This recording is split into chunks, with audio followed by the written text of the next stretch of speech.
नंदिनी जब नई नवेली दुल्हन बनकर अपने ससुराल आई तो उसने देखा उसकी जेठानी दीपिका एक स्नेही, सहायक और जिम्मेदार महिला है, जिन्होंने उसे नए घर में बसने में हर संभव मदद की। जहां नंदिनी पढ़ी लिखी और नौकरी पेशा थी, वहीं दीपिका घरेलू कामों की महारथी थी और ससुराल की दिनचर्या का हर जिम्मा निस्वार्थ भाव से निभा रही थी। लेकिन धीरे धीरे नंदिनी को ये एहसास हुआ कि दीपिका को जितना काम करना पड़ता है, उतनी ही उपेक्षा, अपमान और आलोचना भी सहनी पड़ती है। चाहे वो नंदिनी का पति रोहित हो या खुद उसकी सास, हर कोई दीपिका की कमियां गिनाने में माहिर था, पर उसकी मेहनत की तारीफ किसी ने नहीं की थी। यह देखकर नंदिनी का मन विद्रोह से भर गया। नंदिनी को बुरा तो बहुत लगता, लेकिन उसने किसी से कुछ कहने की जगह पर दीपिका से ही बात की।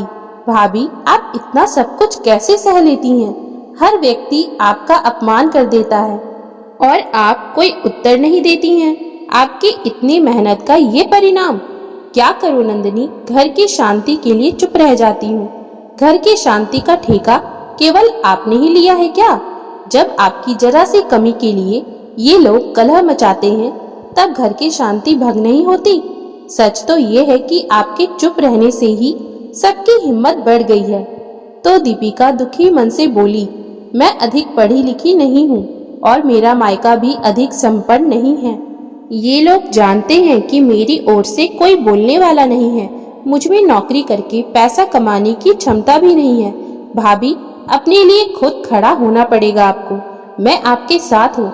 और रही पैसा कमाने की बात, तो आपके अंदर इतने हुनर हैं कि मैं आपको बता दूंगी कि उनके माध्यम से कैसे पैसा कमाया जा सकता है। लेकिन पहले आपको मेरी बात मानकर अपना ये अपमान बंद करवाना होगा। तुम ही बताओ, क्या करूं मैं? ये लोग तो मुझे मायके भी नहीं जाने देते हैं कि घर का काम कौन करेगा। नंदिनी ने दीपिका से कुछ कहा और दूसरे दिन जब सुबह सब अपनी अपनी दिनचर्या में व्यस्त थे, तो अचानक रसोई से बहुत तेज आवाज आई।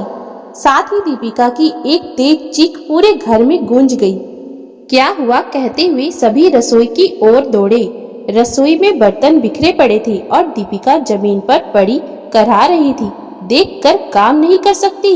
उठो, सुबह का समय है, कितना काम पड़ा है। अभी तक चाय भी नहीं बनी है। सास की पहली प्रतिक्रिया यही थी, अरे मम्मी जी, भाभी गिर पड़ी हैं और आपको इस समय काम की पड़ी है। फिर नंदिनी ने दीपिका को उठाने का प्रयास किया तो वह फिर से चीख पड़ी।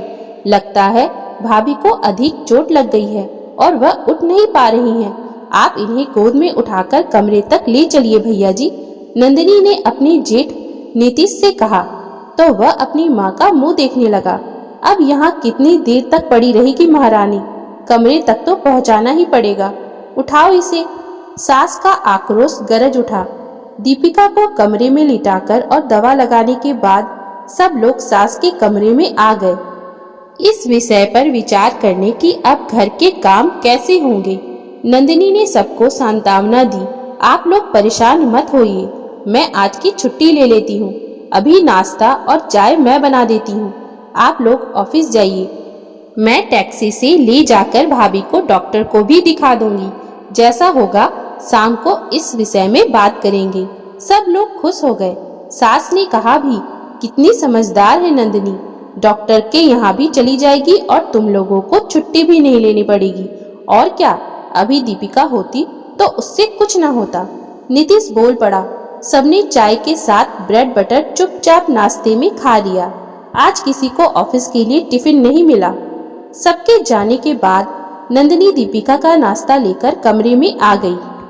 करीब 1-1.5 घंटे बाद वह कमरे से बाहर आई और सास से बोली, मम्मी जी, टैक्सी आने वाली है।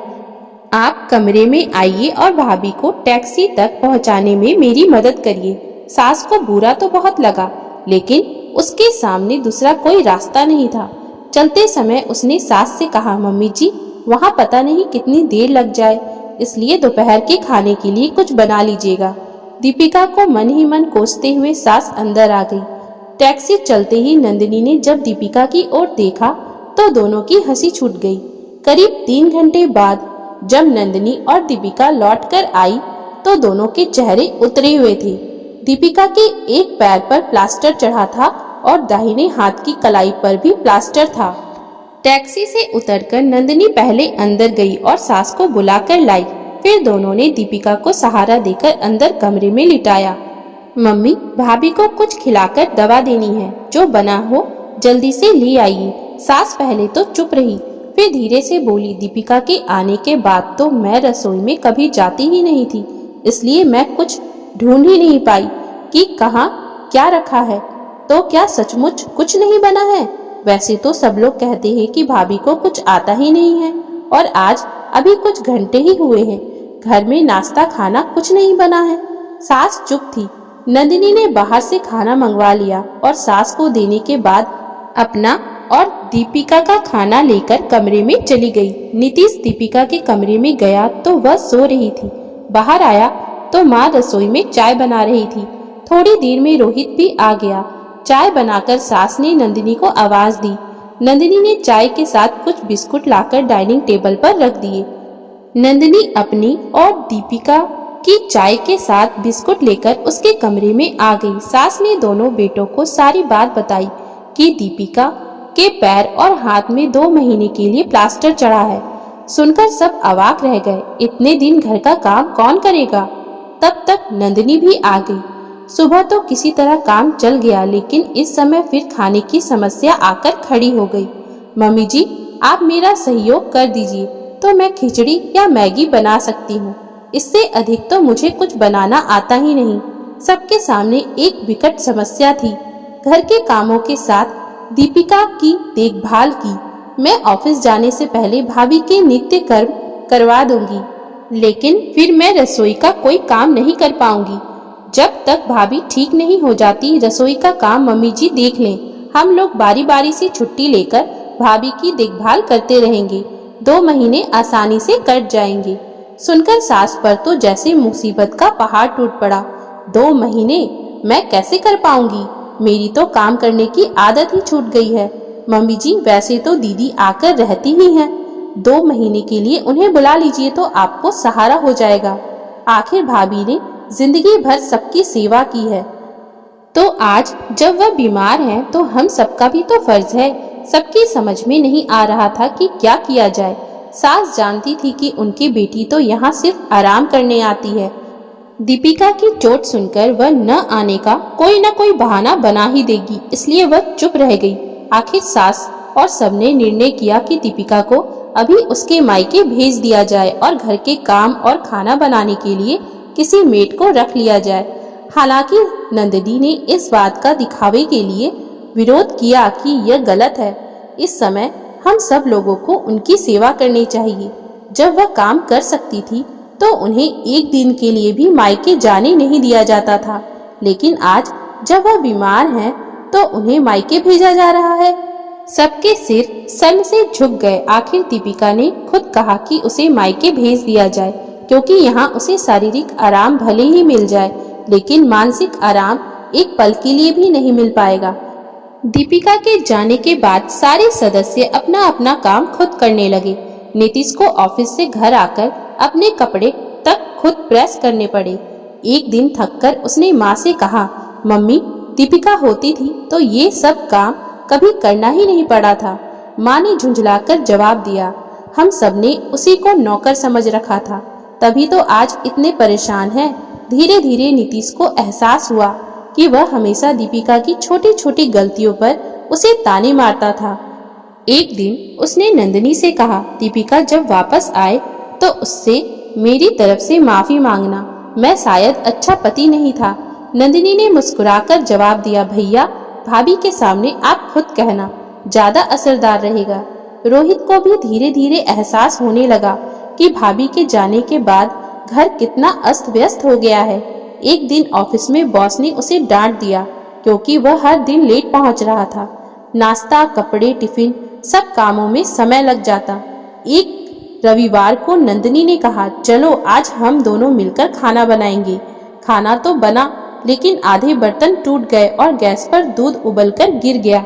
रोहित ने कहा, अब समझ में आता है कि भाभी के काम को हम लोग कितना हल्के में लेते थे। एक दिन सास रसोई में बैठकर बर्तन साफ कर रही थी और बड़बड़ा रही थी, इस उम्र में ये सब काम फिर से करना पड़ रहा है। दीपिका के मायके चले जाने के लगभग एक हफ्ते बाद की बात है। घर की हालत पहले जैसी नहीं थी। सास जो पहले पूरे घर की रानी बनी फिरती थी, अब रसोई में सिर झुकाए खड़ी थी। थकावट और झुंझलाहट उनके चेहरे पर साफ झलक रही थी। इसी दौरान दरवाजे की घंटी बजी। कौन है? सास ने गुस्से में आवाज लगाई। दरवाजे पर मीना दीदी को देखकर सास का चेहरा थोड़ी देर के लिए खिल उठा। बहन मीना बहुत दिनों बाद मिलने आई थी। अरे वाह, तुम तो अचानक आ गई। अंदर आओ। मीना दीदी अंदर आई और बैठते ही घर का माहौल महसूस करने लगी। उन्होंने रसोई की बिखरी हालत देखी। बर्तन सिंक में पड़े थे और रमा के हाथ में गीला पोछा था। मीना दीदी ने चौंक कर पूछा, अरे रमा, तू रसोई में? तू तो कहती थी कि अब तेरा सिर्फ राज है घर में, सब दीपिका करती है। वो कहाँ है? सास ने एक गहरी सांस ली और बोली, क्या बताऊं दीदी, दीपिका के पैर और हाथ में चोट आ गई है। उसे मायके भेजना पड़ा, तब से सब कुछ खुद करना पड़ रहा है। मीना दीदी कुछ देर तक रमा को ऊपर से नीचे देखती रही, फिर बोली, इतने सालों तक एक बहू ने चुपचाप सब कुछ संभाला और कभी शिकायत नहीं की। तू तो दिन भर आराम करती रही और अब कुछ दिन काम करना पड़ा तो तू बिखर गई। क्या सच में दीपिका की जगह कोई और ले सकता है? सास थोड़ा झेप गई, बोली, अरे मैंने तो कभी सोचा ही नहीं था कि उसके बिना घर ऐसा लगने लगेगा जैसे बिना आत्मा के शरीर हो। मीना दीदी मुस्कुराई, लेकिन आंखों में कठोरता थी। रमा, तेरी बहू तेरे घर की लक्ष्मी है, लेकिन तूने उसे नौकर समझ लिया था। समझदारी इसी में है कि तू अपनी सोच बदले और बहू को उसके हक का मान दे, वरना बहुत देर हो जाएगी और पछताना पड़ेगा। सास की आंखों में पानी आ गया। उन्होंने चुपचाप सिर हिला दिया। मीना दीदी ने जाते जाते कहा, किस्मत से मिली है ऐसी बहू। अब की बार जब वापस आए तो बहू नहीं बेटी बनाकर रखना उसे।